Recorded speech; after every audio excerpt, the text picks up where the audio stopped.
شوفوا يا جماعة، شاهدوا هذه آثار اليمن.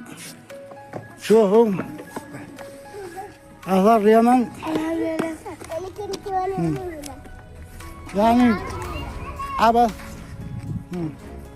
آثار اليمن عبث بها، العبث بآثار اليمن. حسبنا الله ونعم الوكيل. شوفوا على ذوق، على هذا نقش. شاهد كيف المخزنين يجوا يخزنون، يتكوا فوقه، نصلح لهن متاكل، نصلح الحجار، نقوش متاكل، متاكي تخازين. حسبنا الله فيهم.